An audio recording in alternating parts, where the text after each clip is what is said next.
uma, né? Só. A gente podia combinar um segredo para não dizer para ninguém, vocês não acham? Acho que vocês são dizimistas.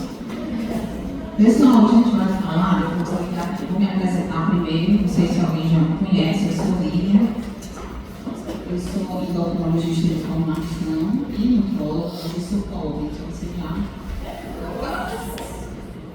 Isso, né? Que eu já tenho. Tá bom assim, pessoal? E aí eu trabalho no laboratório, é uma rede chamada DASA. É uma rede muito grande, nacionalmente falando. É a maior rede laboratorial que tem realmente na América Latina. E aqui é o Pacheco, né? A gente não é tão forte aqui no sentido de unidades, mas é questão do Nordeste nesse mesmo. Né? Então já faz 9 anos que eu trabalho no laboratório. E quando eu comecei no laboratório, eu entrei no laboratório, foi antes de entrar oficialmente aqui na Cristo. Eu não sabia de nada de laboratório, né? A pessoa me chamou e disse, vamos trabalhar com o laboratório. Tinha acabado de fazer o mestrado, eu não sei nada de laboratório. Eu entrei também não sei não. Não sabia, vou dizer. E aí a ideia de trazer esse momento para vocês é que vocês tenham noção de uma parte super importante da nossa prática clínica, independente de qual setor a gente vai exercer, que é o laboratório, né? Então, assim, vocês estão vivendo um racional bem melhor diante disso, e porque a Cristo tem 2 pessoas que trabalham no laboratório, uma delas é a Elane, né? E foi ela que me convidou, já é mais antiga no laboratório. Então, eu queria muito que vocês aprendessem e aprendessem o máximo que vocês possam nesse sentido. E assim, eu gosto muito do momento da aula da gente bem dinâmico, então vocês perguntem ao máximo que vocês puderem para a gente ir desenrolando aqui, tá? Então, quais são os nossos objetivos de aprendizagem?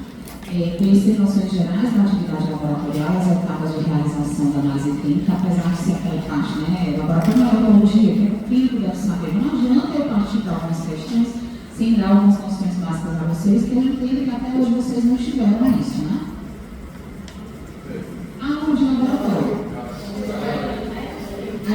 Obrigada, e ela falou o quê? Então eu vou correr um pouco mais rápido. Mas é porque eu vou correr mais rápido. Tá, não, mas assim, eu quero muito que a gente converse, tá? Para que vocês fiquem bem com vontade. Se vocês começarem a passar para cá, é melhor para mim, mas infelizmente vocês já estão aí sentados. Eu fico sem ver, às vezes barra a divisão de alguém, tá? Então, enfim, compreender a importância da solicitação do exame, né, como adequado preenchimento da indicação, discutir aspectos básicos dos métodos de dosagens hormonais competitivos sendo isso, utilizado na endocrinologia, e conhecer algumas situações clínicas comuns na endócrina que está associada a alguns exames, né, como o PSH, a PSH de maior, teste proativo e glicemia de jejum. Vai haver momentos que eu vou correr um pouquinho mais para a gente conseguir aproveitar outros, tá? Então, assim, primeiro é bom ter uma noção laboratorial básica, né? Então, assim, o que é isso, laboratório? A gente precisa compreender que a medicina laboratorial é muito importante para a nossa prática. Como eu falei, independente do que a gente vai fazer em especialidade médica, tá?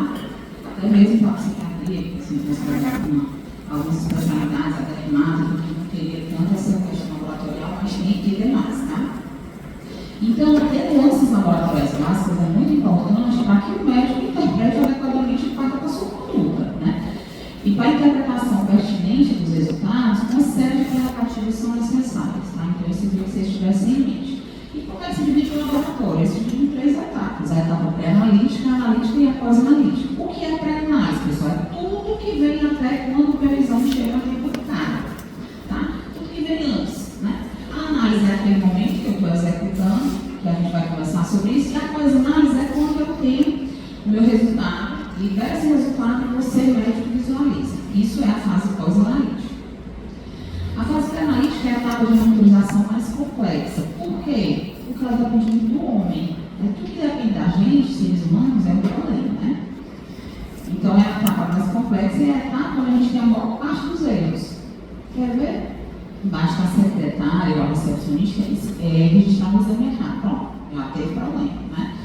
Então é a parte mais difícil mesmo, né? E são os passos, como eu falei, que se estendem desde o cadastro do paciente até a fase de análise em si, tá? O exame, ele tem que nutrição está baseada na química, pessoal. A gente vive um racional hoje, vocês devem saber disso, que o mundo que eu vivo não é diferente de vocês, que às vezes a gente vai para um colega, ou a gente tem notícia que alguém nosso foi para um colega, e ele realizou os exames até mesmo antes de ver o paciente. Você vai marcar uma consulta com o fulano? Pois eu vou mandar para o senhor a lista de exames para o senhor fazer, não nem viu a pessoa. Né? Isso não existe, isso. Pelo amor de Deus, vocês não sigam essa conduta, porque a gente vai assassinar a medicina. A verdade é essa. Deu uma aula passada no Congresso Brasileiro de Patologia Clínica, que é a sociedade que rege a medicina laboratorial local, né? E aí, a minha aula era assim. Esqueci até o título, deixa eu ver aqui. Que era... geração do corpo perfeito. Onde estamos no laboratório de patologia clínica. Sabe como foi com a minha aula? Que já nem secretária para ligar para algumas pessoas que a gente sabe daqui e marcar uma consulta para ela. Aí eu recebi todas as informações que eu pedi. Obviamente eu não coloquei o nome do colega, mas eu printei. Como é que a gente começa aqui? Isso precisa dosar, isso precisa e tal, e tal. Então assim, a gente precisa voltar a enxergar muito o paciente, sabe? A ver o paciente, pegar no paciente. E a gente vive com essa história de inteligência artificial, o pessoal não é nada, vai substituir algumas coisas que são totalmente humanas. Ele não precisa ter medo disso, não precisa. Se você fizer um bom atendimento, você acolher o seu paciente, não tem perigo, não está certo. Tá? Então, assim, a gente precisa, eu acho que mais do que um tempo, você precisa se desenvolver nessa parte humana de acolhimento. A gente está precisando muito disso, né? Embora tenha como de para tudo, não funciona desse jeito. Tá? Cada um tem que seguir o seu racional de como fazer, tá? Focando no paciente, né?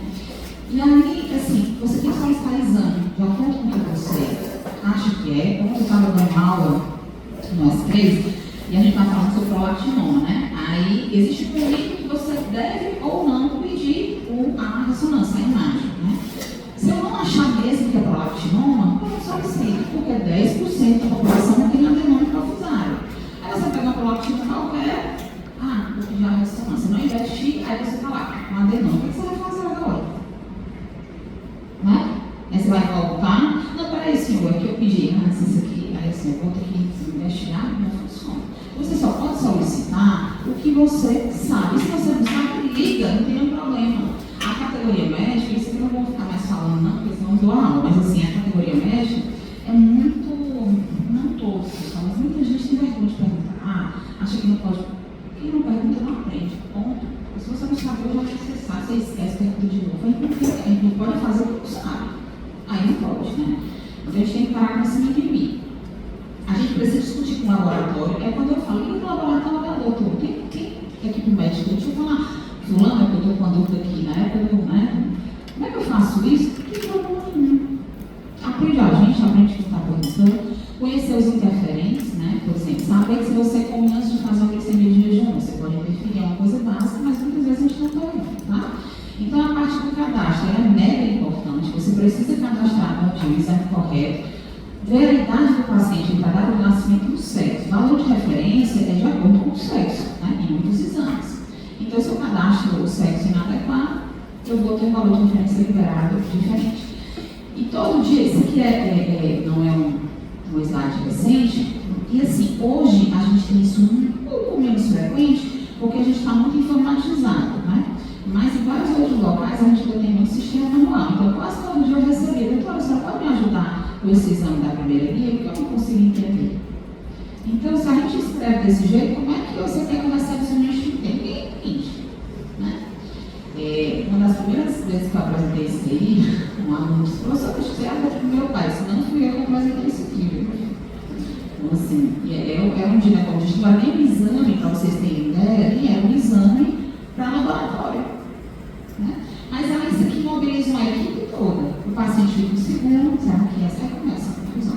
Então, assim, se você vai escrever manual, escreva de fogo, meu bem. Não pode ser desse jeito também, assim, eu já estou fazendo o paciente que se vire. Não funciona assim, pessoal. Não funciona. Pois é, né? Continuamos sem saber. E aí, então, é muito importante a gente saber o que ele está pedindo e descrever adequadamente o que está pedindo. Considerações importantes para o paciente que está aí. Está usando alguma medicação? Quais são? Porque algumas medicações interferem. Se você usa corticoide, você pode ter uma alteração do perfil crítico, você pode ter uma alteração na glicemia. Então, é muito comum o paciente olhar para a gente e dizer, olha, isso está errado. A gente vamos avaliar. Então, você vai e faz aquele trabalho de investigação, que muita parte do laboratório é isso, investigação, você vê que não é.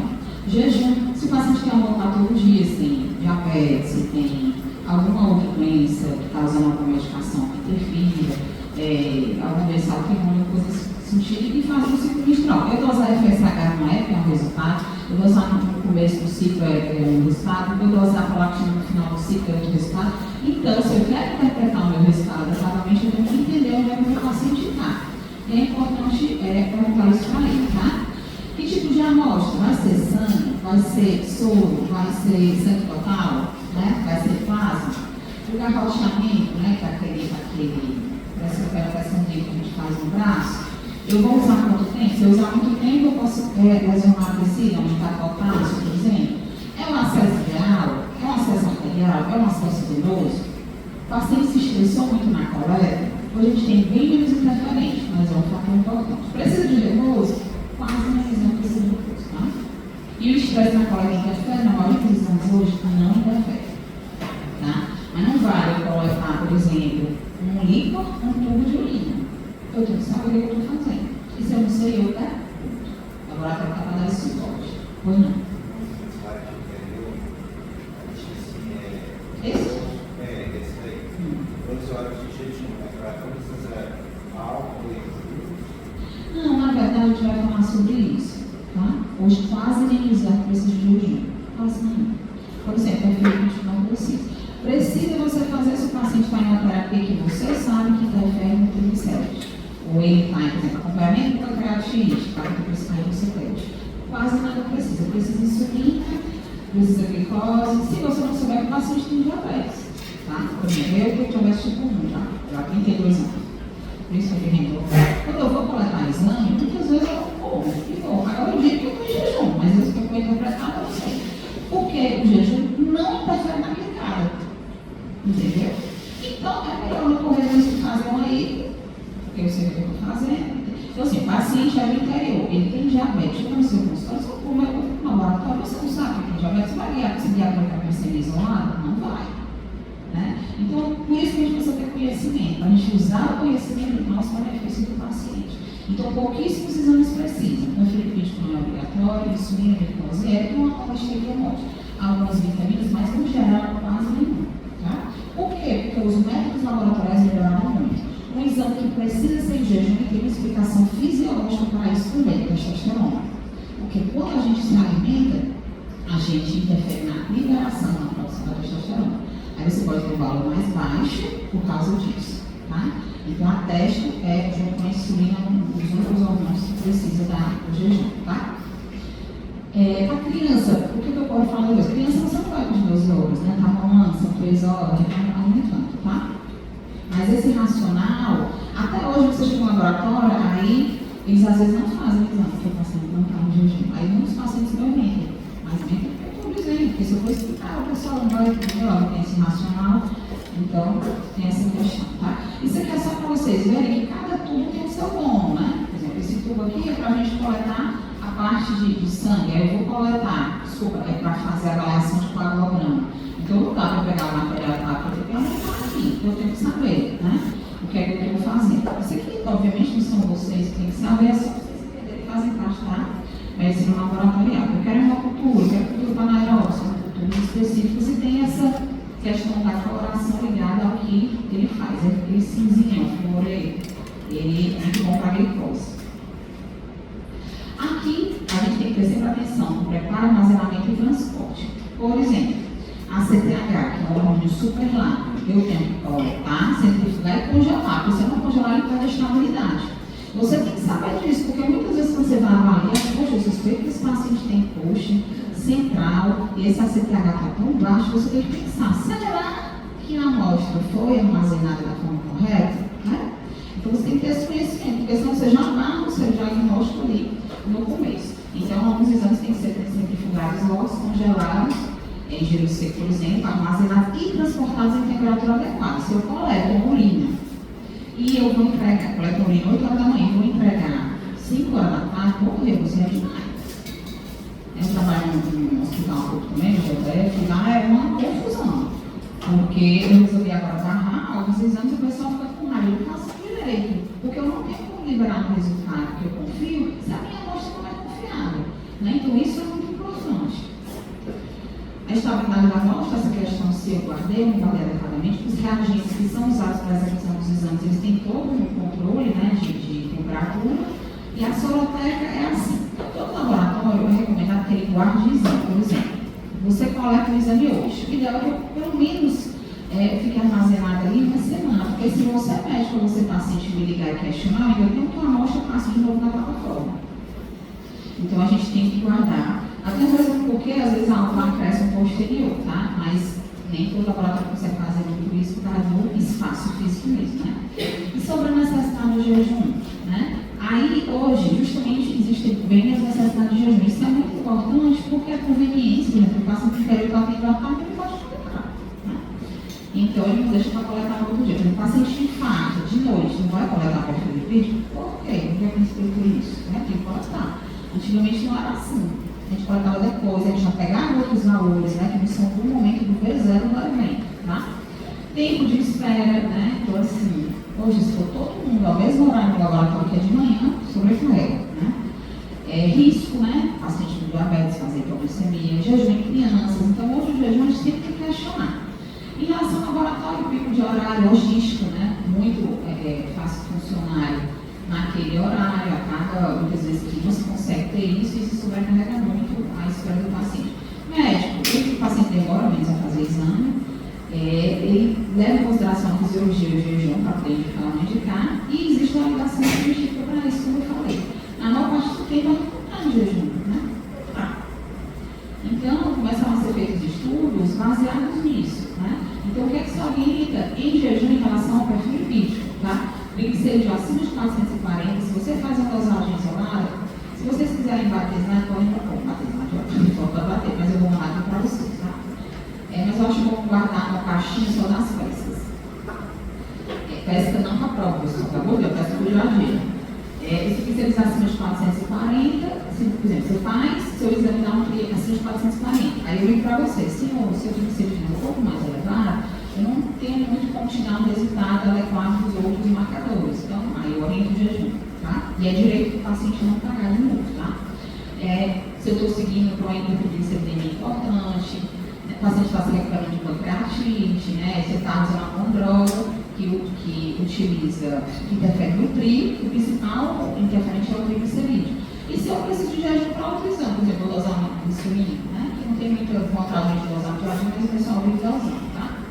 E por que a gente hoje confia nos recursos mundiais? Tem estudo científico mostrando que a diferença de jejum e não jejum sexual é muito pouca, porque todas as avaliações iniciais de lípidos devem ser assim, eram assim, melhor como exemplo. Eu preciso avaliar o risco cardiovascular do paciente no momento que ele não está em jejum, que é a maior parte do tempo que ele está, né? Permitir coleta de exames na síndrome coronariana aguda, privilegiar as crianças, se o paciente preferir, também, paciente com diabetes idoso e tratamento estável com drogas. Então não tem necessidade desse jejum, tá? Aí olha aqui, pessoal, baseado nos estudos que foram feitos, existe essa recomendação para adulto, né? Jejum, sem jejum, a diferença. Então, se vocês visualizarem, apenas um tri, que é 25 miligramas a mais, ele só tem interferência quando eu não tenho jejum, tá? O resto é tudo a mesma coisa.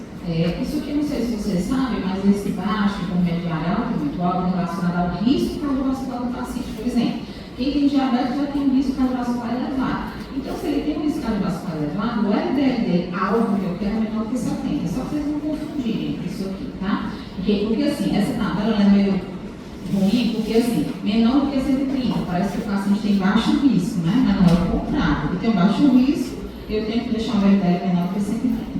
Tá? E aqui a gente chama só a atenção que quando a gente tem um colesterol muito alto, que eu queria que você levasse para a vida de vocês, que era um debate que eu falar, um colesterol total acima de 310, você tem que pensar em hipercolesterolemia familiar, que é uma doença genética que não é rara, né? E a gente deixa de diagnosticar. Qual é o problema de não diagnosticar? As pessoas morrem, as pessoas infartam, tá?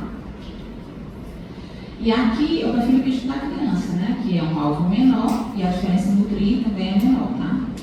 Então vocês sabem. E aí os exames que a gente precisa de jejum são esses, tá? Uma maior parte relacionada à nossa rotina é a glicose e o teste oral de tolerância à glicose, que a gente usa muito mais insulina do que o que precisa. alguns lípidos que, quando a gente vê isso aqui, né? E outros exames, e aí a teste entra como 8 horas também, tá? Então, se você visualizar, o arsenal todo de exames que a gente tem é quase nada, tá? Então, o que a gente vai recomendar? A criança menor que tem 1 ano, 3 horas ou antes da próxima mamada, criança de 1 a 5 anos, 3 a 6 horas, e adultos ou demais idades, 8 horas, no máximo, exportando 14 horas, tá? Vocês vão já ver no final por que a gente recomenda isso. E o que é? Pronto, legal. Na fase pré-analítica, a gente tem alguma dúvida? A gente entendeu que é muito importante conversar com o paciente, né, saber a idade, se tem doença, cadastrar adequadamente para a gente poder interpretar de forma adequada. Por exemplo, e a gente tem que conversar. Tem muito paciente, por incrível que pareça, que vai usar o PSA e não, assim, você orienta não mudar de volta, né, porque machuca a região. Aí eles vão para o laboratório com um capacete, eu já vi. Eles vão com um capacete aqui no cotovelo. Só deu de moto? Não. Então, assim, às vezes a gente fala, o paciente, infelizmente, mente pra gente. A gente tem que ter essa noção e interpretar de forma adequada. Então, é muito importante isso, tá? Saindo da fase pré-analítica, a gente entra na fase analítica, que é o que? O método. Por exemplo, vou fazer uma analogia. Não tem um glicosímetro? Não tem glicosímetro diferente, né? Então, é como se fosse isso, que eu utilizo para ver o meu resultado. Analítica qualquer marcador que eu vou dosar. TSH, sódio, potássio e tal. A maior parte dos exames hoje, pessoal, é automatizado. O que é isso? Eu não preciso da mão humana. Eu coleto, eu tenho uma etiquetazinha, todo mundo aqui coleta exame, uma etiquetazinha que eu confiro o meu nome quando a moça vai coletar exame. Essa etiqueta entra no sistema que tem uma leitura automática, pipeta, entra, puxa o sangue, bota na plataforma. Não é o homem que pega lá o tubo, pega, bota e faz a reação. Então, você já entende que a chance de errar nessa fase, que é toda automatizada, é bem menor. E aí, esse resultado daí, ele passa por interfaceamento por um computador, ou ele tem liberação automática, existem várias pessoas, como eu e outras pessoas, que analisam os exames, a esse aqui já está liberado. Então, esse aqui eu tenho que recoletar, eu tenho que conversar com o médico que libera. Então, não é incomum as pessoas entrarem no laboratório e perguntarem, tem erro de digitação? A resposta é não, digitamos na matriz esmagadora dos exames, tá? E até hoje a gente tem muito essa pergunta, tá? E aqui é só um exemplo de uma plataforma de execução. Isso aqui tem a plataforma de glicada, é uma das que a gente tem. E aí a fase analítica tem algumas coisas que vocês têm que saber, né? Que a gente precisa entender a metodologia. Vocês já estão caminhando há algum tempo com a medicina, então vocês já viram assim, diagnóstico, exame tal, metodologia X. Já viram isso nos livros? Então é disso que a gente vai falar agora. Esses são os métodos que são mais comuns e que são os mais usados na endocrinologia. Quimiluminescência são reações que geram, através de reações químicas, luz. Aí o aparelho é condicionado para saber, teve muita luminosidade, é X, teve mais ou menos, é Y, teve pouca, é 0, por exemplo. Então é uma, assim como é o teste do glifosímetro, tá? Eletroquimiluminescência, aí leva em consideração a parte, né, das reações elétricas. Fluorimetria, semelhante, né? Ferrometria, semelhante. Turbidimetria já é um pouco diferente. A turbidez que existe lá. Enzimáticos são reações. É tipo aquele testezinho que a gente tem, que é o imunocromatográfico, que a gente usou muito teste de Covid no separado, mas aqueles que a gente usava de GMGG, que é imunocromatográfico, que é aquele que aparece a segunda linha, ou tem uma reação que gera uma luminosidade ali, né? A gente chama de enzimático ou colorimétrico. A cromatografia, que é um outro método que a gente usa para a glicada, por exemplo, e a espectrometria de massa, que é o melhor dos mundos. O que é a espectrometria de massa? É separar a molécula pelo peso molecular, que ela é muito mais específica, certo? É o método que a gente usa quando a gente pode, só que ele é mais caro, tá? Então, o que é importante nessa fase analítica? Entender o que são esses métodos, ou pelo menos saber que existem, conhecer os interferentes dos ensaios, por exemplo, alguma medicação interfere? Pega um interferente, gagoteia muito o seu paciente, potássio dá elevado, até se prova contrária, foi lesão celular que liberou potássio. Isso é um interferente pré-analítico, tá? Um interferente analítico. Vou dosar a tireoglobulina do meu paciente, isso operou para câncer de tireoide, e eu acho que a tireoglobulina dele está alta, por outros motivos, apareceu na imagem, tal, alguma coisa, e quando eu doso a tireoglobulina dá mais baixa. Por quê? Porque ele tem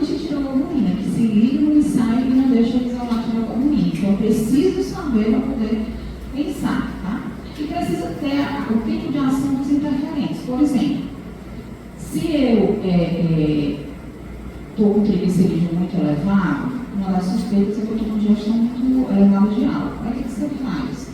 O senhor, por favor, poderia não beber durante 12 horas? Entendeu? É uma interferência. Porque se eu tiver antitireoglobulínico, a gente tem uma foto aí para você entender, que ela vai definir um ensaio. Aí eu tenho uma dosagem de tireoglobulina baixa. É falsamente negativa. Então, uma coisa que precisa ser dita é o seguinte, não é o exame que está errado. Entende que o exame foi feito todo certo, mas ele tem uma interferência. E isso a comunidade médica tem uma dificuldade enorme de entender. O exame está errado, mas o exame está errado, o resultado é esse. Agora não corresponde ao seu paciente. É diferente de eu trocar amostra, é diferente de eu fazer uma metodologia errada, é diferente. E a fase pós-analítica? É o ponto imediato para a ação médica. Se eu avalio um paciente, peço um exame, eu espero depois para decidir o que eu vou fazer. Mas veja bem, se eu estou uma conduta baseada no resultado do laboratório, a nossa responsabilidade é compartilhar. E o que o pessoal muitas vezes faz? Ah, foi culpa do laboratório. Não fui eu que peguei a caneta, escrevi e tomei a decisão.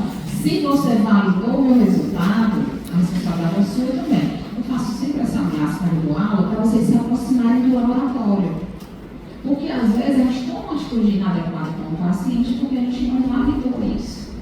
Né? Então isso é importante. Então, por exemplo, é como você pegar, você vê um beta-HCG e diz que o paciente está grávida. Está grávida, né, no caso. Qual é o diagnóstico mesmo de gestação, pessoal? Ultrassom.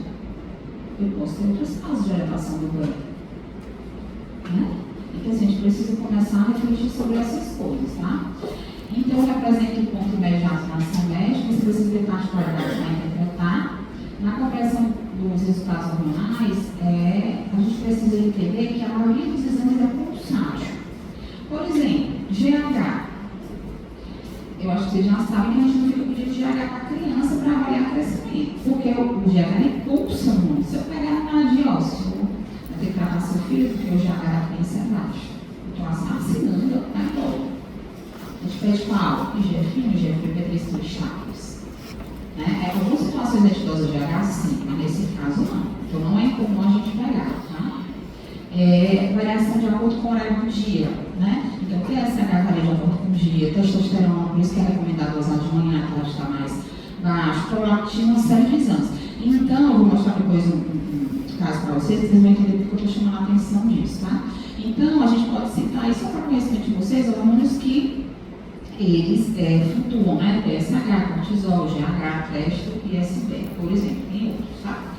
E uma coisa que é muito importante na pós-análise, pessoal, é que a clínica é soberana.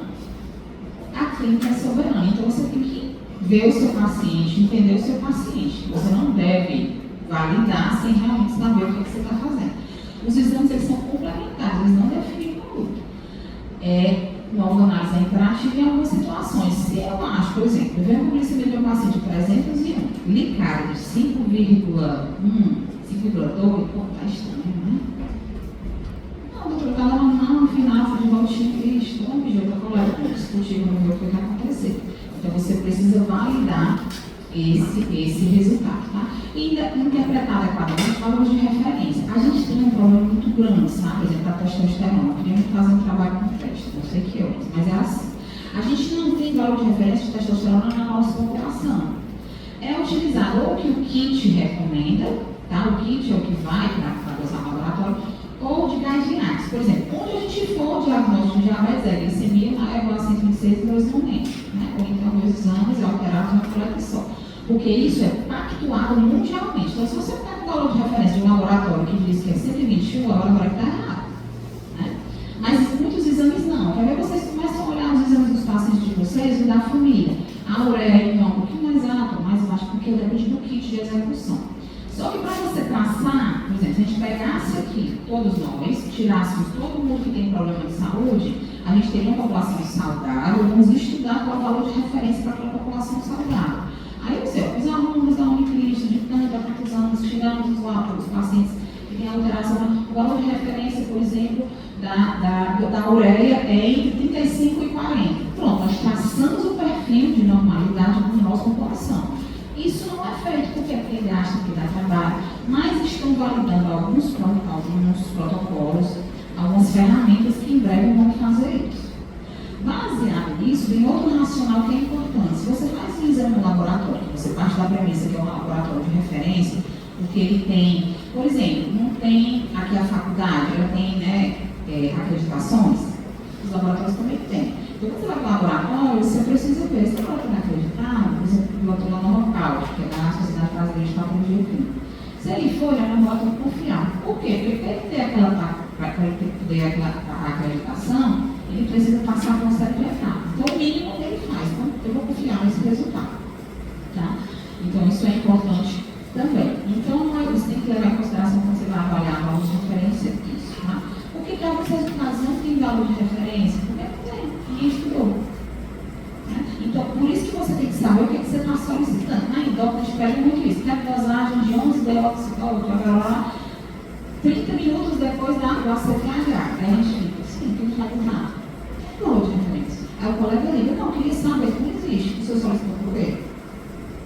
Entendeu? Então, essa é uma discussão que é importante. Então, alguns laboratórios, como esse que a gente trabalha, eles utilizam a equipe médica, né, para discutir os resultados. A gente aprende muito, é muito bacana. A gente tem suporte científico, existem as pessoas específicas da patologia clínica, que é a especialidade médica do laboratório, né? Tem um conhecimento que a gente descobre tanta coisa, discute tanta coisa, né? Isso é muito importante diante de vocês, resultados que você, por exemplo, você está na sua parte clínica e você está acompanhando o paciente para tireoide, certo? Aí você faz o hormônio para ele, parece que ele se probabilidade de TSH de 6, você já confirmou. Aí quando ele vem de novo, TSH está de 10. Você começou, poxa, mas eu solicitei o exame, você pode ligar para o laboratório. Olha, você tem essa amostra ainda, quer passar de novo, estou achando estranho, o que você acha que eu vou fazer? Aí assim todo mundo cresce. Porque o que a gente vê? Está errado, faz o laboratório. Aí o que acontece? Você vai para outro laboratório, que tem outra plataforma de execução. Eu posso comparar, entendam o que eu vou dizer. O Fiat, por exemplo, com o Corolla. Eu posso ver quem é melhor, partindo da premissa que os dois são semelhantes. Entende o que eu estou dizendo? Se você quer diferente, como é que eu vou comparar? Então é difícil as pessoas entenderem isso. Então o certo é você vir no laboratório, eu quero outro exame naquela mesma área. Porque eu parto da premissa que eu confio no laboratório. Né? Então, isso é muito importante. Então, às vezes, o que acontece? Por exemplo, acontece com exames tipo, teve um recente, 17 hidroxiprogesterona, que usou no laboratório e vai valor X. O médico gostou, o paciente gostou, fez outro laboratório. Aí ele falou, o exame de vocês deu errado, porque o valor deu mais baixo. Qual é a metodologia do exame? É quimiluminescência. Pois é, o nosso é eletroquímica. Entendeu? Eu não posso comparar coisas diferentes. Então, essa noção é importante que vocês tenham, tá? Então, é bom sempre discutir, não tem nada de desagregador fazer isso. Isso aqui é um exemplo de fase pós-analítica, onde o agente médico é muito importante. Se eu pegou, se é um exame real, não criei nada, e esse exame tem uma glicemia de 750. Na hora que eu sei disso, eu tenho responsabilidade, né? Porque eu sei que isso traz risco de vida, para a pessoa, complica a saúde. Então, eu pego o telefone e ligo, doutor tal, o exame do paciente do senhor está alterado. Né? É o que a gente chama de valor. Não, a glicose entra em alguns valores críticos, mas é um valor que a gente chama de valor crítico, que antigamente chamava de quanto? Por exemplo, um sódio de 121. Não tem risco de convulsão, não tem risco de complicações. Então, existe uma norma para que o laboratório comunique esses resultados. Né? Para receber a acreditação, o laboratório precisa, por exemplo, ver essa equipe que faz isso. Então, se eu tenho um laboratório que, de fato, cumpre ao que ele se predispôs, que é ter responsabilidade pelo resultado, eu posso confiar. Né? Então, isso aqui é uma das atividades médicas, né? Tem que documentar. Vamos para a endócrina. Até aqui está tudo bem? Vocês já viram parte da endócrina, viu, pessoal? Porque, assim, laboratório muito endócrino é impressionante, tá? Então, a gente trabalha, principalmente com a nossa glândula-mãe, né? Que é a hipófise, quem manda tudo mesmo é o hipotálamo, né? E através da hipófise, da hipófise, como o próprio mais armazena, a gente tem uma série de comunicações com o nosso corpo todo que leva à liberação e à atuação de vários hormônios, né? Como a prolactina, a LH-FSH, TSH, o ACTH, T4, T3, cortisol e outros marcadores e ação do GH em vários tecidos, tá? Então a gente precisa entender bem como é que isso funciona, para poder avaliar os dois exames. Vocês vão ver já porque eu estou dizendo isso, tá? De onde é que surgiu essa palavra mono, né? Que é uma palavra interessante, que é da questão do movimento, né? Então, você libera uma substância que faz com que outro tecido ou outro órgão tenha uma determinada função, né? São moléculas extremamente pequenas e se entendia que ela só estimulava. E hoje a gente sabe que o hormônio tanto estimula quanto inibe. Por exemplo, se eu tenho T4 livre elevado, meu eixo com TSNA vai baixar, né? Então eu inibo, eu não aumento. Antigamente achava-se que era só mais ação estimulatória, tá? Isso é só uma curiosidade. A endocrinologia é uma das principais especialidades médicas no laboratório, que tem um papel muito importante, né? Os hormônios são moléculas que circulam em concentração pequena, por isso que eles era mais difícil ter fidelidade quando a gente dosava, né? Porque são moléculas pequenas e que podem ser confundidas com outros, mas hoje os métodos são bem melhores. Discretas modificações direcionam para a detecção precoce de algumas enfermidades, por exemplo, o TSH é o hormônio que primeiro se altera, tá? Então eu posso ter um TSH um pouquinho elevado do que o 4 nível normal, eu tenho hipo subclínico, eu consigo enxergar antes que o paciente tenha clínica. Então, às vezes, pequenas alterações FSH, no período climatério, ele começa a levar 20, 30, não precisa ser não está sentindo mais, então eu tenho alterações antes. Então é um bom método de screening quando ele está indicado, tá? E aferições laboratoriais apuradas são muito importantes, né? Porque eu vou tomar uma decisão, que é importante eu ter o meu resultado confiável. Ao longo dos anos, os métodos, pessoal, evoluíram muito. Por exemplo, antes, sabe como é que a gente sabia que a mulher estava grávida? Pegava o xixi da mulher e injetava no saco. Se o saco aumentasse a espermatogênese dele, é porque a gente estava grávida. Loucura isso, né? Mas era assim. E aí foi evoluindo, né? Que são de ensaios biológicos, por exemplo, no sábado, você está aqui, radioimunoensaio, que usa uma espécie de radiação, que ainda tem hoje, mas é bem menos, imunométricos, né, que utilizam antígeno e anticorpo, tá? E aí, como é que se identifica? Pode ser radioativo, enzimático, né, fluorescente ou luminescente, como a gente falou, né? E esses resultados, esses métodos, são cada vez mais confiáveis, né? E rastreáveis também.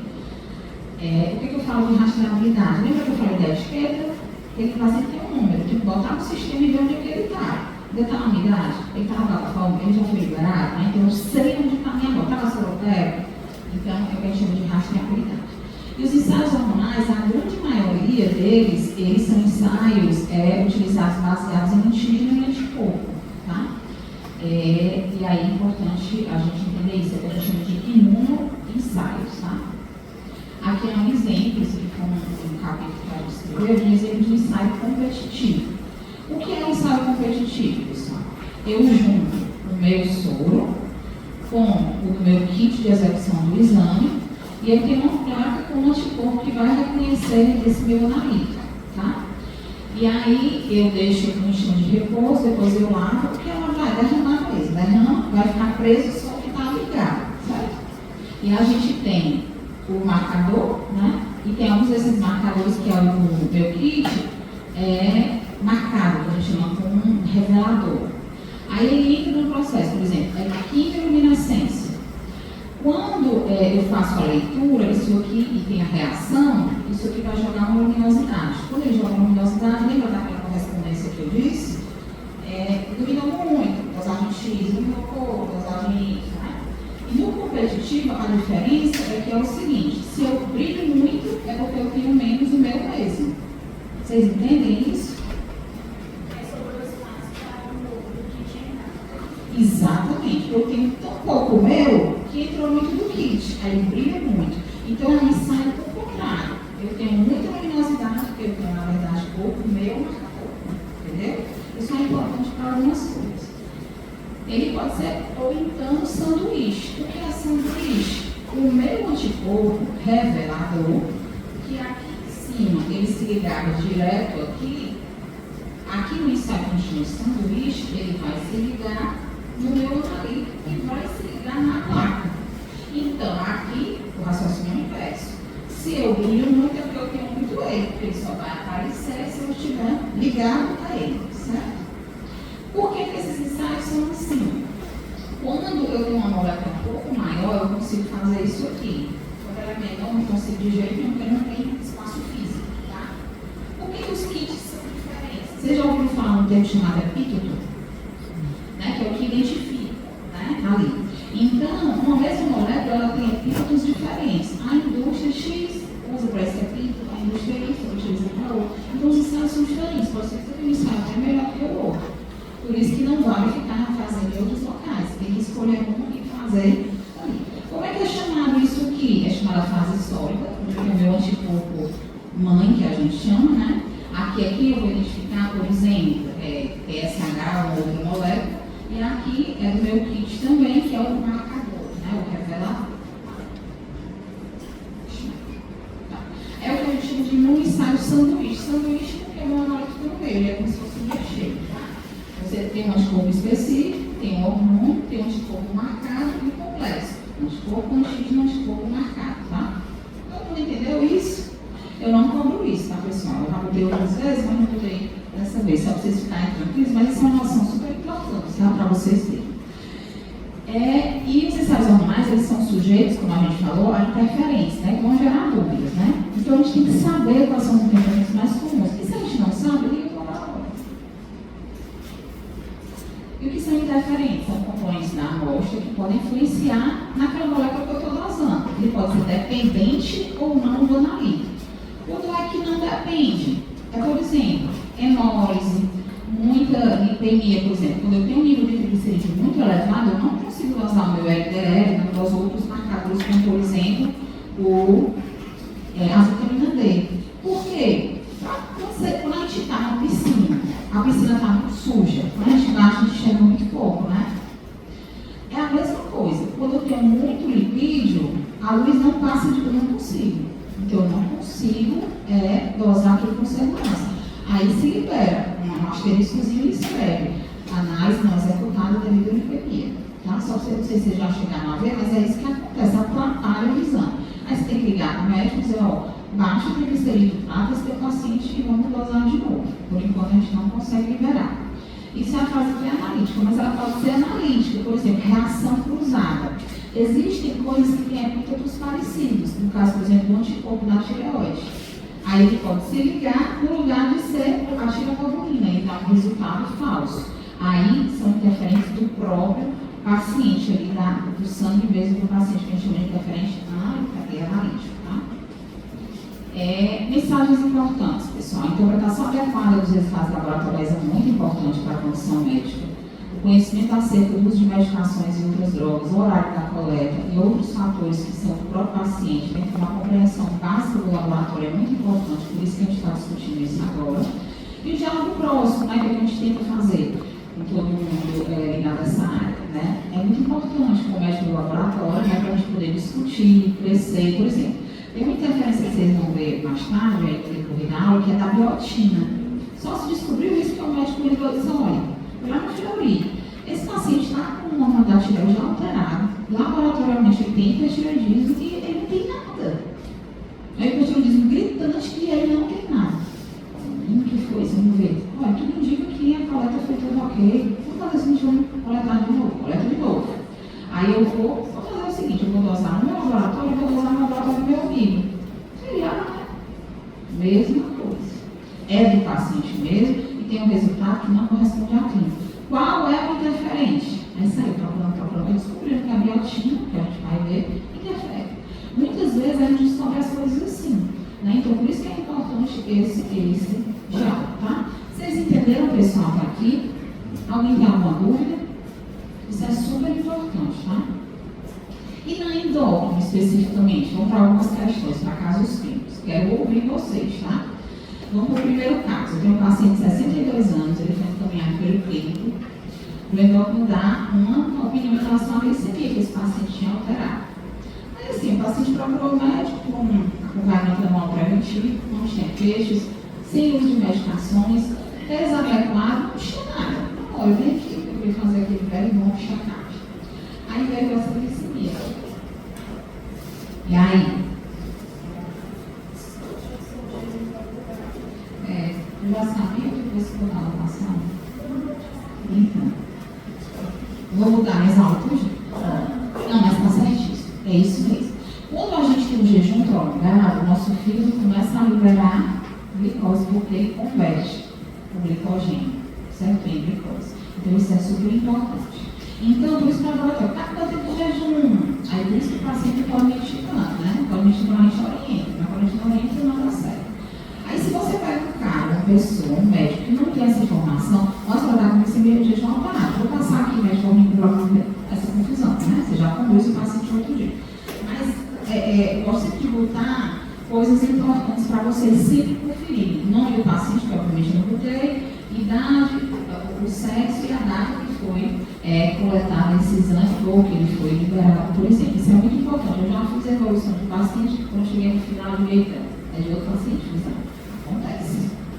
Então a gente tem que ter atenção com isso, tá? Próximo passo, agora levar no 12 horas. 12, 14 horas. Eu sempre digo assim, 14 horas. Tá? Assim, a gente tem um trabalho muito chamado educação médica continuada, tanto da equipe quanto dos médicos. Gente, é muito difícil trabalhar com gente, não foi muito difícil. Se diz 350 mil bombeiros, o pessoal de 351 mil e vocês. Aquela história, repetir, mas o próprio médico, ele não sabe o que tem mais, não quer saber. Você às vezes liga para o médico, explica, diz assim, não, mas eu quero desse jeito. Entendeu? Então, assim, isso acontece que não é tão raro. Então, abra a cabeça de vocês para isso, a gente só ganha aprendendo. Aí, o próximo passo. A senhora, minha senhora, se ela for para o laboratório, mais tempo de livraria, né? Tá. Próximo passo, você vai pedir uma outra coleta, né? No tempo adequado e tal, né? E aí, a gente sempre pergunta, para analítico adequado, que foi o que você já viu, né? Usa alguma medicação que você teria que perguntar também. Se você está sentindo usando corticoide, por exemplo, altera, né? Não é que altera, pode alterar, né? Se ela está tomando alguma outra medicação que tem interferência, né? Então, assim, aquele resultado, esse resultado está correto? Está. Ele corresponde à minha paciente? Não. Entendeu esse raciocínio? Essa glicemia é de 104, mas ela quer dizer que esse paciente tem uma glicemia de jejum alterada? Não, porque eu tenho uma interferente que me dá um outro resultado. Então, a gente precisa ter muito cuidado quando diz o exame está errado. Calma. Né? Calma. Então, a gente tem que pensar.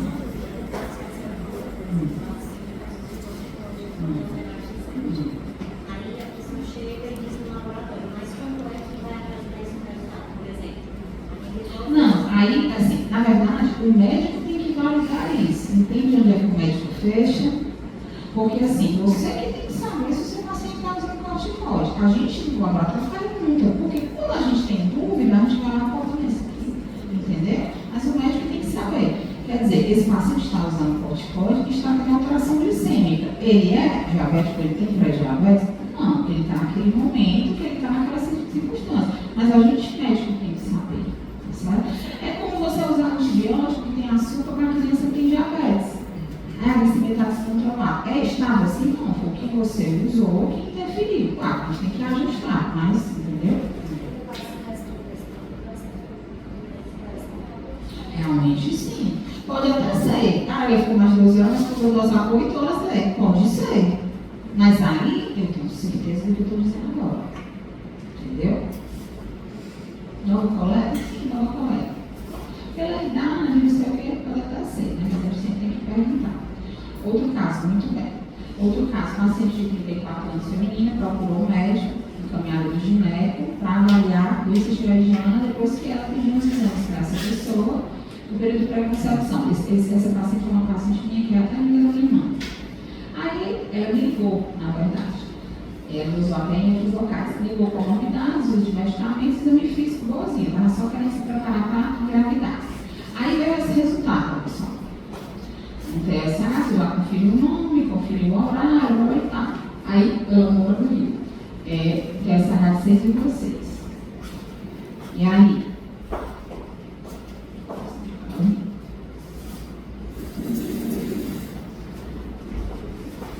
O ponto na prova. Pronto, pode ser o combinado, tá, gente? Para quem não veio.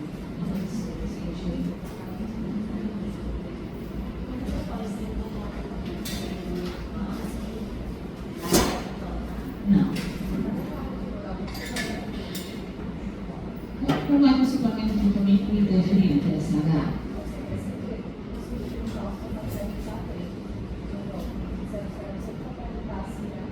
E aqui embaixo, essa H baixa, o biotipo, né? Então, falso hipertireoidismo.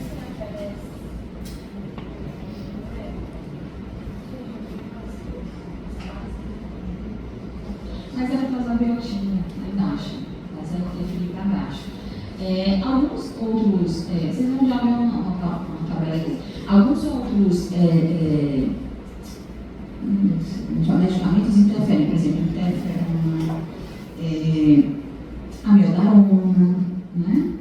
Então, mas ela, lembra que ela não está usando nada e que ela é uma pessoa saudável, né? É isso que acontece aqui. Você está avaliando o TSH num paciente que não tem comorbidade e não usa medicamento. O exame físico não tem nada que tirar a atenção. Está muito alto, tá? Me sentei que eu estou cansada. Bem? Hipo subclínico, quem é que acha que é hipo subclínico? Podem falar, pessoal. Eu preciso ouvir o que vocês sabem para eu conseguir direcionar melhor.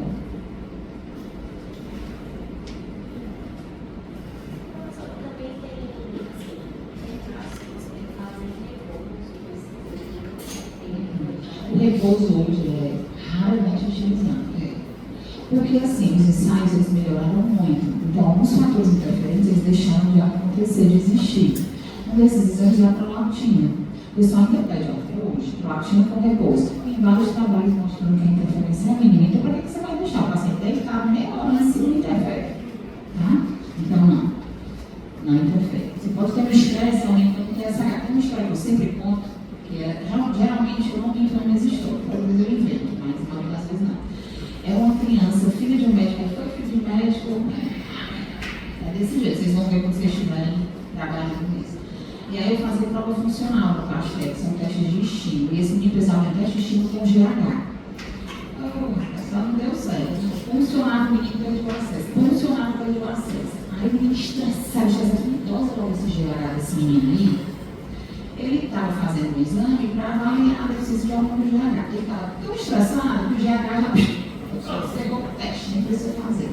Então o estresse, às vezes, ele faz isso. Nesse caso, me ajudou, né? Porque a gente excluiu que a criança precisa do hormônio, entendeu?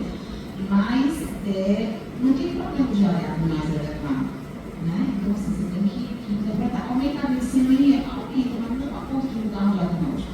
Tive muito isso que tem diabetes, às vezes sai de casa, glicemia na 100, quando vai dar 150, 160, o estresse, a colocação é outra coisa, né? Mas nesse caso, não interpreta. Não, ela está no pré. Professor, é o beta-HCG que tem semelhança molecular com o PSH, né? O beta-HCG o quê? Mas aí é na gravidez, né? Que aí ele baixa e funciona como um estímulo. É por isso que tem aquele hipertireoidismo transitório da gestação. Não é um TSH elevado. Tá? Mas aí tem valores de referência específicos para essa, já se reconhece isso, então o valor de referência para a gestação ele é diferente. Tá? Não. Ah, sim, tá. Será que é porque o TSH, assim como os outros hormônios, por exemplo, da beta-sterona, a senhora diz que se eleva só por conta da alimentação, se ele pode ter uma alteração? Não, o TSH não precisa de jejum, mas ficar no caminho. Meio ponto. Professor, a prolactina tem influência no TRH, mas não no TSH, né? Na verdade, o TRH influencia na prolactina, né? Porque quando eu tenho um TRH, eu estimula a produção, tá? É uma causa de hiperprolactinemia, né? Que o hipotireoidismo é uma das causas de elevação da prolactina, né? Por isso que quando você vai avaliar a hiperprolactinemia, você tem que usar o TSH, né? Então, pessoal, vamos lá. Ele começa a me ajudar, porque o enxergo daqui não, porque 4 livros deu normal, né? Certo? Então, ela é uma paciente que não tem clínica alguma e ela tem um TSH alterado e tem 4 livros normal. E aí, você o que eu faço? Eu digo para ela que ela tem hipotireoidismo subclínico. Sim, por que tu mudou de ideia? Peraí, não tem. Tu mudou de ideia? Ela vai ligar um beijo. Hã? Dá descansar um beijo. Gostei, mas é isso mesmo. É isso. Não, não é estresse. Só que ela que eu ia dizer?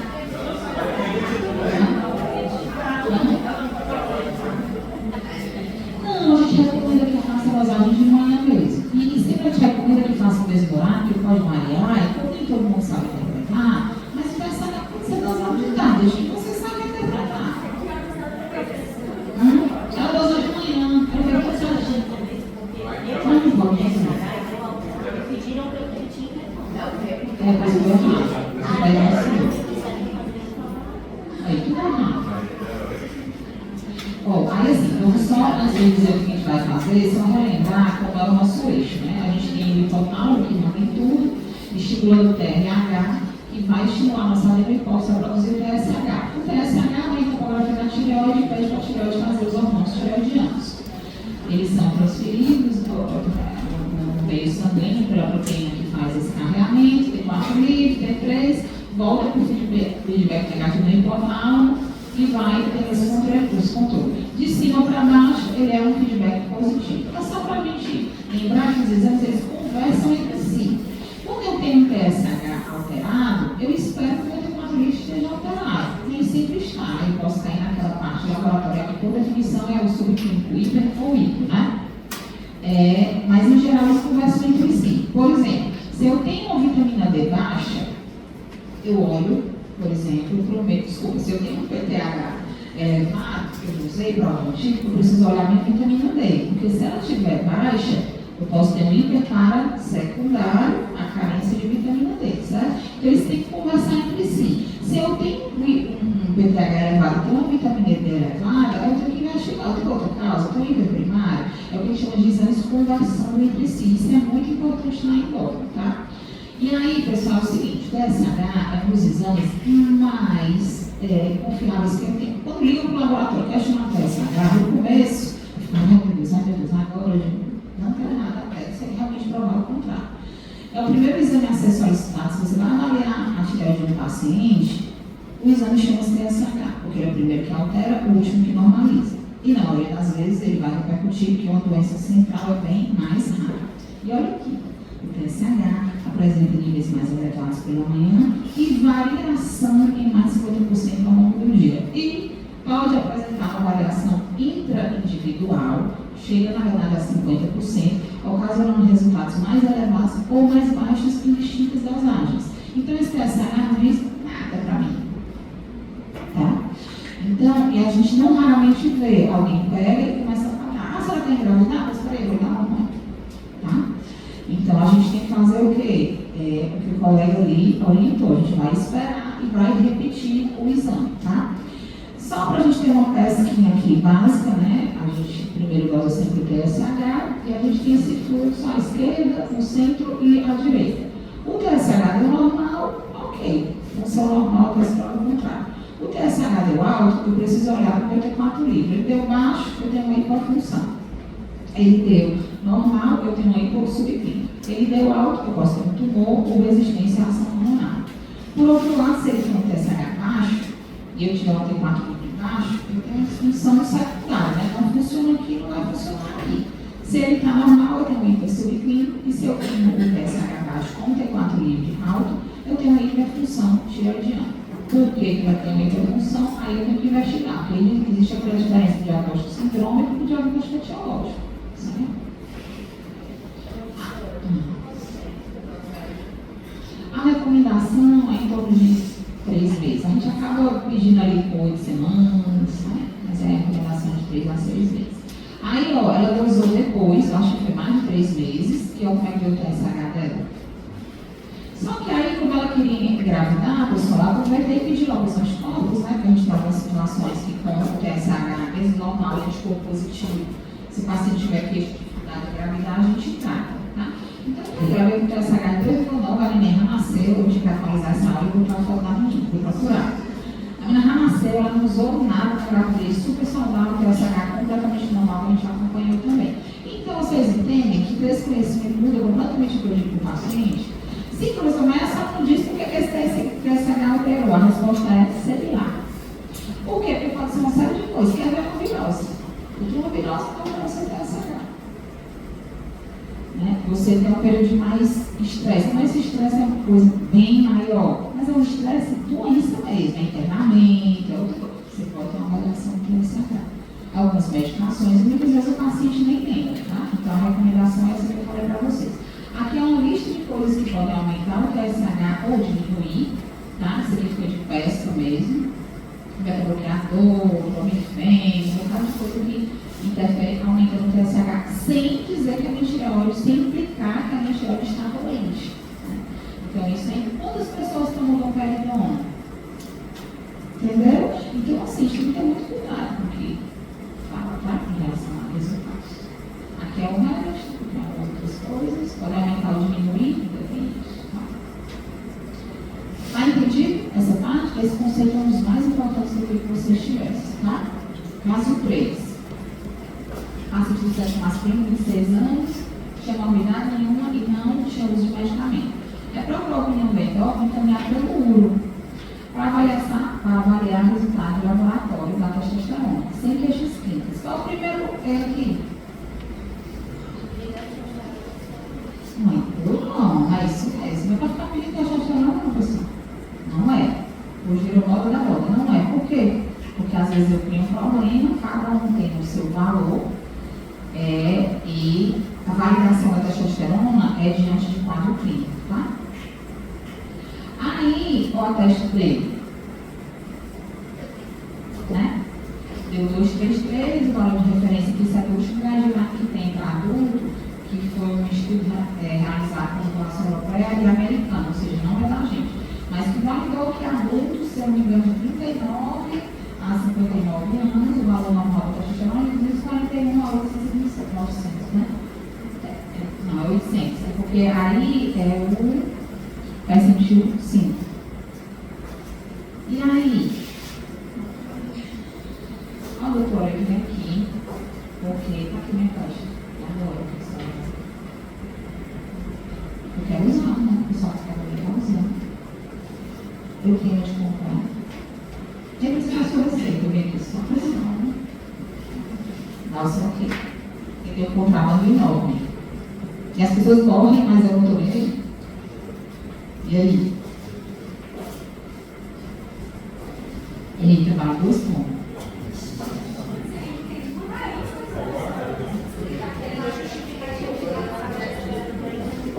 Então, tu vai estar aqui, meu resultado está baixo. E aí? Você vai deixar o resultado baixo? E o que eu faço com esse resultado? Repete. Qual é uma coisa que vocês tinham que ter enxergado aqui que não enxergaram? É por isso que eu volto. Ora, o que eu falo? Muito bom. Ora, coleta, isso mesmo. Testosterona para usar de manhã. Repitam, de manhã. Se eu quero fazer diagnóstico de coronadismo baseado na clínica, eu preciso de 2 exames alterados de manhã em dias diferentes para o paciente em jejum. Fechado? Ótimo, muito bom. 2 pontos, hein? Não precisa fazer igual aos outros, tá? Tá? Então, muito bem. Teste é ótimo, né? Checar com o sexo também, sempre, né? Então, é isso mesmo, tá? E aí, pessoal, entra essa parte super importante para a pesca, para a vida de vocês, tá? Coleta matinal deve ser feita em jejum, porque a gente tem uma variação diurna e ainda circulanual, né? 30% dos valores normalizem a nova coleta. Senhor, não se desespere, por favor. Vamos fazer outra coleta no horário certo, tá? E se você tem dúvida, porque o ensaio da testosterona, ele é ruim para valor mais baixo. Piorou para a mulher, que o pessoal fica pedindo testosterona, ali 30. Ai, é por isso que meu cabelo está caindo, que eu estou com raiva do meu marido. E não sei o quê, que é um grupo belga. Não existe validação de testosterona para a mulher. Vocês entenderam? Testosterona para a mulher não serve de nada, exceto se ela estiver alta. Se eu suspeito de hiperandrogenismo, aí eu dou. Aí é outra coisa. Porque eu estou cansada de receber testosterona na base. Então você vai não, fazer com mais volta. Mas não é para fazer. Não é para fazer. Só volta por causa disso.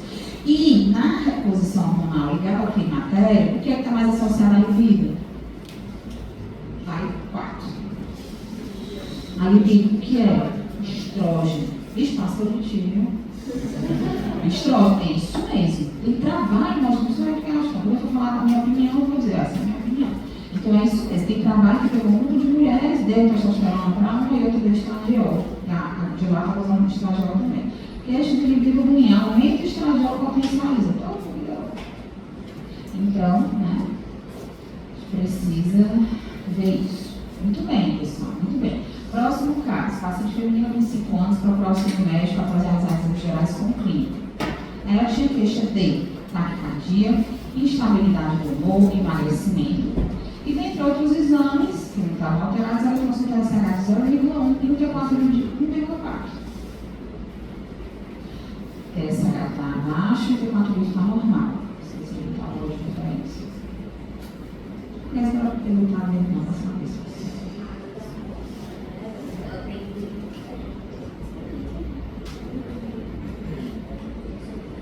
Mas ela tem um TSH abaixo. A questão é, esse T4 livre está certo? Não? Então, vamos lá. Não, os medicamentos não, doutor. Faço isso de direito. Ao diálogo, você pode ficar muito preocupado com a aparência física, né? Tireoide normal, tinha tremor de extremidade, às vezes o paciente aparece para contrativo hipercitrônico, né? Qual é a causa desse livro? Pode ser transtorno alimentar. O que é o transtorno alimentar faria com TSH?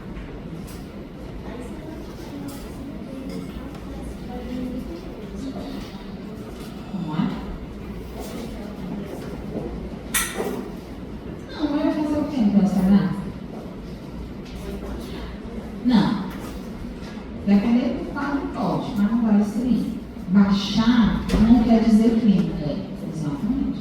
Mas é raro, assim. A não ser que seja uma anorexia importante, ela tem toda a alteração hormonal, ela menstrua, baixa o FSH. A mulher não menstrua com autoridade porque ela acaba os folículos, FSH sobe, LH sobe, fica mandando, não tem folículo, continua legal. No paciente anoréxico, ou que tem uma a gente chama, meu Deus, eu estou falando que se esqueci um GRADS, né? Síndrome associada a gasto energético maior do que o que eu tenho, isso acontece com um atleta. Eu tenho um atleta que ele baixou a testosterona porque ele estava na maratona. Eu disse, meu filho, coma, porque senão você vai baixar. Aí baixa, mas baixa o FSH e o LH, um outro mecanismo, ele falta, entendeu? São coisas diferentes. Mas essa paciente, ela tinha hipercitrônica e o laboratório estava me batendo. Como é que pode ter tudo isso e ter partido normal? Próximo passo. 6 pontos.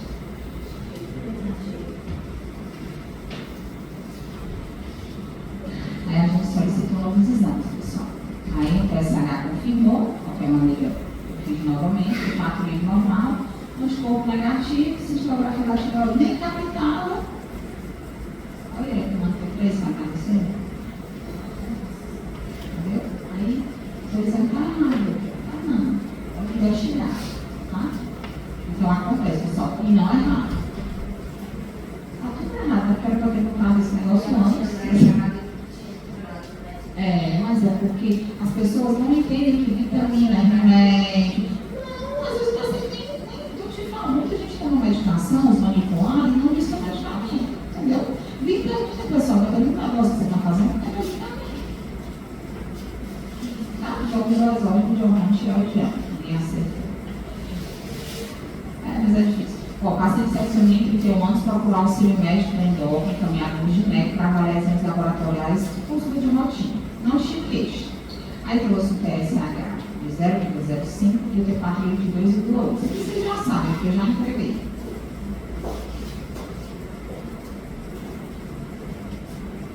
Sem queixa e exame alterado. Não, o exame conversa entre si, né? Porque ele tem um T4 livre elevado e o TSH abaixo. O que é conversar? É fazer sentido. Faz sentido isso aí. Próximo passo.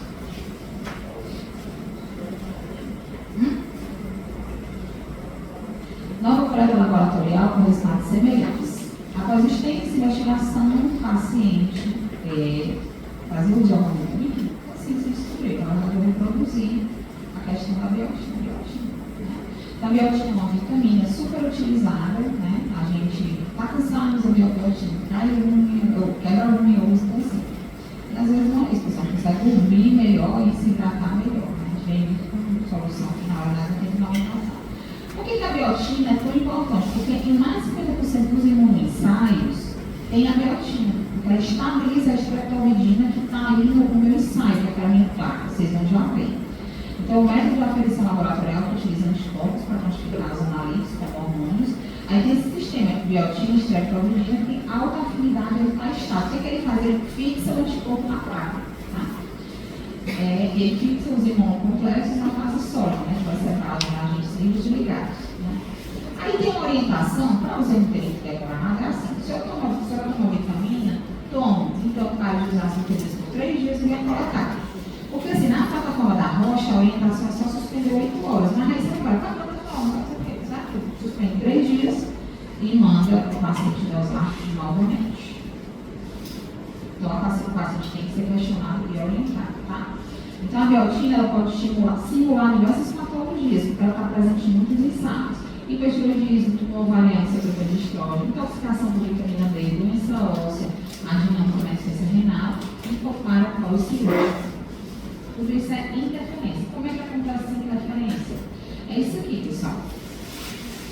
Isso aqui é a placa da streptomidina com a biotina. A biotina é esse peixinho aqui, né? E aí a gente tem ela fixando, né? A streptomidina que fixa na placa. Vocês estão vendo? Essa ligação é muito forte e puxa para cá. Né? Então o que acontece, por exemplo, nesse ensaio imunomédico que a gente chama, né? Como os imunocomplexos, né? Aqui a gente tem o TSH da amostra, que é esse verdinho, e aqui a gente tem um anticorpo que a gente chama de revelador. Então, os imunocomplexos formados entre os dois anticorpos, esse e esse, eles são ancorados nessa parte sólida da streptomidina, tá? Aí vamos raciocinar assim, pessoal. Se eu tenho muito aqui, eu fixo. Se eu tenho muito na corrente sanguínea, esse líquido aqui vai-se embora, entendeu? Se eu tenho muita biotina no sangue do paciente, tá? Ele vai embora, porque o anticorpo vai ser jogado na ração. A biotina que está aqui se junta, quando eu lavo, eu não lavo, antes de medir. Lavar é tirar o excesso. Quando eu tiro o excesso, sai. Então parece que o meu TSH está baixo, porque não vai ter menos luminosidade, é um ensaio de sanduíche. Né? Aí dá um resultado falso, baixo. Né? E é isso que acontece. Tá? Vocês entenderam? Só mexe no teste. Mexe no conteúdo do interesse também. De uma forma contrária. Mas vocês entenderam como é que o interferente age? Quer ver outra forma de interagir? Vamos pensar que eu tenho um anticorpo meu, William, que é um anticorpo, que ele reconhece esse anticorpo. Aí ele se liga aqui. Quando ele se liga aqui, eu não consigo me ligar aqui. É como se fosse um anticorpo sem antibiótico, por exemplo, tá? Então eu dou um resultado que não corresponde ao resultado correto, porque eu fiz a aferição correta, mas não corresponde ao meu paciente. Então a gente tem que conhecer. Isso é mais raro hoje, mas isso acontece, é importante a gente saber disso, tá? Então nesses casos a gente tem um resultado imunomédico no tipo sanduíche, que a gente vai ver um resultado baixo, mas no ensaio competitivo é o contrário. A gente vai ver um resultado muito alto. A biotina se liga aqui, leva também, mas quando eu brilho pouco, eu tenho muito, né? Mas não está brilhando por caminho diferente. É isso que acontece, é isso que o paciente dá um resultado falsamente elevado. Olha aqui, o campo de análise de interferência, né? Falsamente baixo e falsamente elevado. Como é importante a gente ter esse conhecimento, né? Como é importante. Certo, pessoal? Aí você manda suspender e fazer minutos. Paciente do sexo masculino, 21 anos, esse caso é bem interessante. Procura o auxílio médico encaminhado pelo cirurgião plástico para avaliar exames pré-implante capilar. Sem queixa do momento, sem novidades prévias, eventual dos exames, TSH de um vigor da tudo normal, glicemia normal, testosterona de 352 normal, cortisol matinal de 5,6. Próximo passo.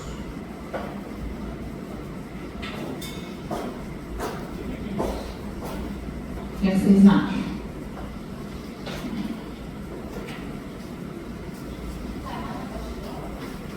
Está baixo.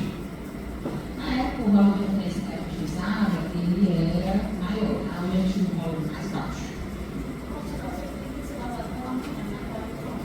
pergunta é, por que usar cortisol? Não, a primeira pergunta é essa. Pra quê? Não precisa. A indicação de usar cortisol é se a gente suspeita de hipocortisolismo. Essa é a única indicação. Esse negócio de estar usando cortisol porque eu estou cansado, não existe. Não existe mais ligar treinar, não existe nada disso. Individualidade, profundamente, como esse pessoal fala, não é nada, não existe. Então, a gente não pode dizer. Porque a medicina, pessoal, é a ciência contemporânea, né? A gente tem outra literatura, então, assim, uma coisa muito importante aqui é a gente questionar os de medicamento, né? Porque esse paciente tinha feito uso de dexametasona no tratamento dentário, que é um caso real.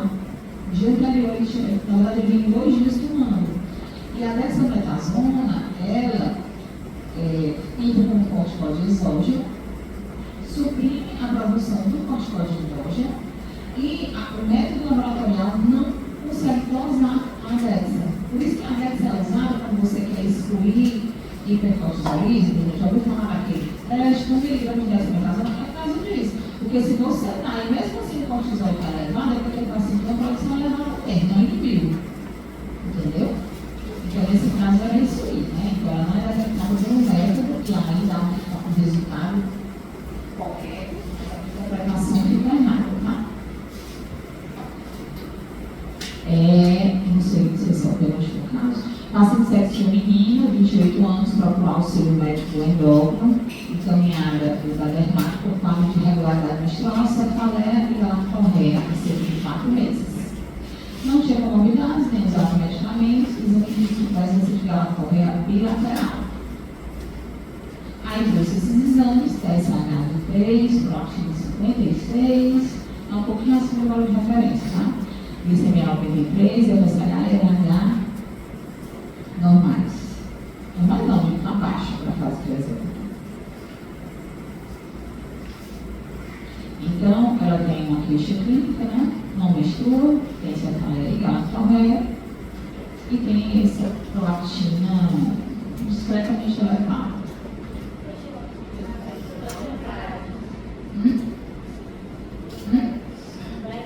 Você tem que pedir um BEP. Se o paciente não está grávida, pessoal, mas você pode pedir um BEP. Aliás, é o primeiro exame que você pede, tá? É o BEP. Eu sempre faço isso na aula, tá? No TCC, mas tive resultado. Estava na prova. Eu não sei se... Não, aqui eu vou falar. Fel?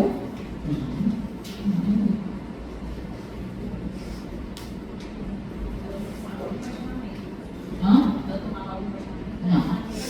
Não. Vocês concordam comigo que ela tem uma clínica importante? É a lactorreia bilateral, né? É um prolactinoma. Aí eu olho essa prolactina, eu acho que estranho, né? O prolactina costuma ter prolactina elevada, assim sempre. Aí, pessoal, eu vou pensar uma coisa que a gente vai já ver, tá? É um ensaio monométrico, tipo sanduíche da prolactina, tá? Só pra gente saber, a colesterol aumentada assim de manhã mesmo, porque tem secreção episódica, né?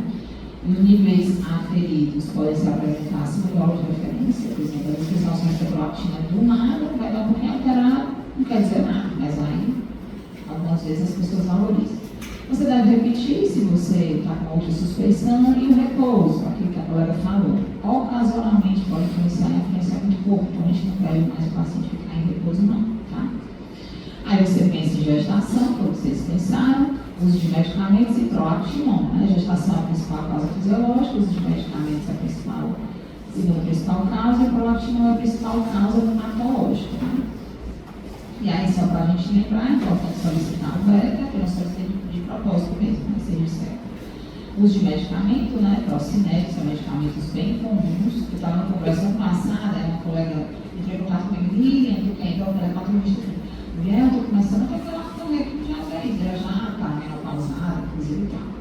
Aí, tu está tomando remédio? Tá, ela citou. Eu falo, não é aquele porque o meu gasto passou, ela não está não, é suspeito. É coisa do dia a dia que a gente tem que saber, não é comum, tá? E aí, sendo prolactinoma, né, você pensando, que é o que a gente pensa nesse dessa paciente, você vai se tornar uma coleta e pede para diminuir a amostra, porque tem uma coisa que pode acontecer chamada efeito gancho. É bem raro, pessoal, hoje, mas pode acontecer. E aí, quando fizeram a diluição do material, deu 2.000 e tanto, aí a prolactina, né? Então, o que é o efeito gancho? É isso aí, pessoal. Tem um tanto analito, né? Ele se liga no anticorpo e ele se liga no outro anticorpo. Ele se liga no revelador e se liga no anticorpo da fase sólida. Aí, quando eu lavo, sai. Então, quando eu diluo essa quantidade e consigo realmente identificar. Esse é o chamado efeito gancho, tá? É dar uma leitura falsamente baixa, tá? Então, a gente suspeita quando a clínica não é concordante, né? Você solicita a diluição da amostra, mas hoje isso é bem menos comum, porque os kits já têm a diluição automática, mas pode acontecer em valores bem mais elevados, tá? Mas é raro. Mas é só vocês saberem que isso existe. E outra coisa que é importante a gente saber é a macroprolactina, que você pode ter uma prolactina elevada, mas uma prolactina que não tem função, por exemplo, você tem uma prolactina elevada, você pediu do lado, mas ela veio elevada. Assim não tem nada.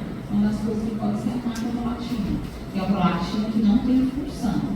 Para você saber se tem uma prolactina alterada ou uma prolactina realmente elevada, a gente faz uma precificação. Então você precipita e só fica em cima da prolactina real mesmo. Tá? E essa prolactina real, ela é uma prolactina que está abaixo do valor de referência. Aí eu gente uma macroprolactina. Aqui é só vocês saberem o método de precificação, geralmente 30% a 40%, e o resto dos sobrecarregamentos está ok. Algumas interferências, que a colega perguntou sobre a HTG, tá? Por exemplo, a gente vai usar aqui a tiroglobulina desse paciente, tá? Está fazendo acompanhamento para câncer de tireoide. Aí à esquerda a gente tem a fase sólida, vocês já sabem o que é. Aí eu tenho o sangue do paciente, tem um anticorpo que está presente no sangue do paciente, mas eu não sei, e tem um anticorpo revelador. Quando eu faço esse descanso, né, que a gente chama para depois fazer a lavagem, como eu tenho afinidade também para a minha molécula de tiroglobulina do anticorpo que eu tenho, eu ligo tanto o anticorpo revelador na minha molécula quanto o outro anticorpo, que é o meu mesmo, que está no TG. Então eu tenho uma dosagem menor do que eu deveria ter. Isso é interferente, que dá uma tiroglobulina mais baixa do que eu deveria. Vocês entendem isso?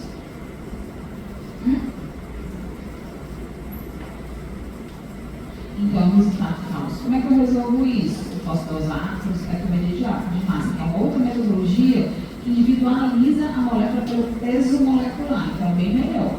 Qual é o problema? É caro, gasta mais, precisa de uma equipe especializada. E a manutenção dos equipamentos é bem maior. Vocês veem, a dosagem de tiroglobulina é mais de R$1.000 por espectrometria de massa, né? É super caro. Outro exemplo, anticorpos heterófilos. São anticorpos que a gente tem, por exemplo, quem trabalha muito com a área da veterinária acaba tendo muitos anticorpos no sangue, para coisas diferentes. Tem um caso que eu discuti até no nosso caso, que era uma menina que ela tinha uma acrostomina elevada. Ela estava em acompanhamento para ser realmente, medular, e uma das pessoas que trabalha aqui excelente com isso, que é a Cecília Martins, ela falou, não sei não procurar não, porque essa acrostomina elevada, ninguém acha a lesão em lugar nenhum. Eu descobri que a menina era veterinária. Ela tinha vários anticorpos que davam uma dosagem falsa, elevada. Né? Então, são essas coisas que podem acontecer. Os próprios kits hoje, eles já têm anticorpos que neutralizam esses anticorpos, certo? Mas se eles tiverem muita quantidade, não consegue. Tá? Então, só para a gente saber como é que funciona. Aí, no caso, é o contrário. Vocês entenderam? O anticorpo, ele já se liga na fase sólida. Então, você vai ter um resultado falsamente elevado. Certo? Então, a gente pode ter anticorpos em comportamento diferente. Ele pode ser falsamente elevado ou falsamente baixo. Aí é onde entra também a dosagem, ou você muda de kit, ou você dosa por espectrometria. Tá? Vocês entenderam, pessoal, aqui? Então, de conclusão, a compreensão dos aspectos laboratoriais é super importante. Né? A gente vai ver vários exemplos aqui. Os exemplos a serem solicitados, eles têm que ter quase que ser baseados na nossa hipótese mesmo, que eu solicitar coisa que eu vou saber nem interpretar. Repetição, sempre que a gente considerar necessário, ela deve ser feita, tá? As alterações do laboratório têm que ser interpretadas à luz dos sinais e sintomas do paciente. pode também passar em bioquímica. A gente tem que tratar então possíveis interferências, né, nos resultados, e a discussão e acionamento rápido do laboratório. Sempre que você tiver uma dúvida, é muito importante para você compreender os exames e passar alguma outra conduta necessária para aquele esclarecimento diagnóstico. Alguma dúvida?